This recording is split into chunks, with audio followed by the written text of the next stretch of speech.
বরিশাল সদর পাঁচ আসনে বারবার নির্বাচিত সাবেক সংসদ সদস্য আমাদের সাবেক বরিশাল সিটি কর্পোরেশনের নির্বাচিত মেয়র জেলার দায়িত্বরত মন্ত্রী বরিশাল জেলার সাবেক সভাপতি মহানগর সাবেক সভাপতি বিভাগীয় সাংগঠনিক সম্পাদক বরিশাল বাংলাদেশ জাতীয়তাবাদী যুগ্ম মহাসচিব আমাদের আজকের আমাদের দেশ এবং আমরা আমাদের মনের ভিতরে যা যা থাকুক ক্ষোভ যা কিছু থাকুক আমাদের একটাই বলতে পারি আমাদের সবাই ধানের শীষ ছিল পূর্বাঞ্চল আমাদের এবছর সর্বনয় একটা সংগঠন আছে সারা মাসে পাখা আমাদের চাঁদপুর এবং চরমনাই পাশাপাশি আমাদেরকে চাঁদপুরা এবং টুঙ্গিবাড়ি না যথেষ্ট সজাগ থাকতে হবে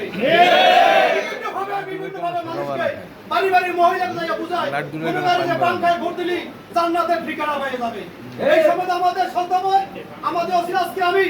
আজকে অনুযায়ী যিনি ধানের শীষ নিয়ে আসছে আমাদের অভিভাবক তাকে অনুরোধ করবো দাদু আমাদের সদর উপজেলার মহিলা দলের কমিটি নাই আমরা এখনো মহিলা মাঠে নামাইতে পারি নাই আমি সদর থানা সেক্রেটারি অনুরোধ করবো আমরা দীর্ঘদিন কান্দাকাটি বলার থাকো আমরা সদর উপজেলা কমিটি মহিলা দল বাইনা বিদায় ইউনিয়নের কমিটি হইতেছে না আর আজকে তো আমরা মহিলা নামাই কারণ মাস দেখছি ভোটের ভিতরে অর্ধেক মহিলা অর্ধেক পুরুষ আমরা পুরুষরা কেউ যুবদল করে কেউ বিএনপি করে কেউ ছাত্রদল করে কৃষক দল করে কিন্তু মহিলা দলের অর্ধেক ভোট অথচ মহিলা কোনো মাঠে নামাইতে পারি না কারণ আমাদের মহিলা দলের কমিটি নাই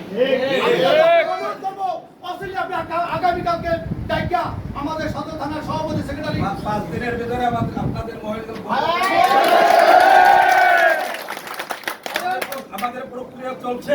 আমরা অনেক এগিয়েছি আমাদের প্রক্রিয়া দিন রয়েছে আমরা ওই দিন শর্ট টাইম 5 দিনের ভিতরে আপনাদের চরমনার ওই চাঁদপুরা কমিটি আমরা উপহার দেব আরে আমরা অত্যন্ত খুশি সদস্য সচিব অসিরবান আমি একটু কথা বলবো আমাদের অন্যান্য অঙ্গ সংগঠনের দীর্ঘ স্বেচ্ছাসেবক দলের কমিটি চাঁদপুরে অনে নাই আজকে তারা 12 বছর ধরে কমিটি নাই সুতরাং আমি সেটার জন্য দৃষ্টি আকর্ষণ স্বেচ্ছাসেবক দলের কমিটি সবগুলো মাথায় রাখে সর্বশেষ কথা হলো নদীর পূর্বাঞ্চলে যত উন্নয়ন এক পেতে করতে বছর এবং ডিগ্রি কলেজ কে কারণে বলেন আপনারা আগামী দিনে মন্ত্রী হবেন ম্যাডাম এসে আপনি কমিটি আমাদের হসপিটালের দীর্ঘদিন দাবি আপনি ডাক্তার না করছেন ডাক্তাররা বৃষ্টিমূল করছেন আপনার অসমাপ্ত কাজ আর কেউ সমাপ্ত করা কাজ নাই কোন ব্যক্তি পূর্বাঞ্চল উন্নয়ন করে নাই একমাত্র বলতে থানার ব্যক্তিগত বক্তব্য দেবেন আমাদের একটি কাজ আমরা কথায় বিশ্বাস না কাজে বিশ্বাস আমরা যে অবস্থান থেকে আসি আমরা যার অবস্থান থেকে আমরা ধানের শীষকে বিজয় করে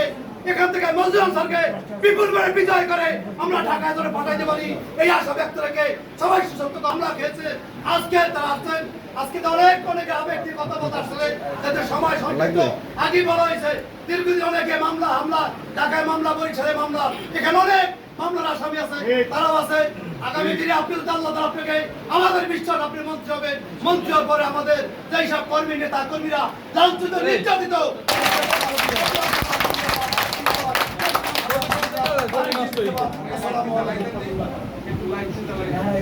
আমাদের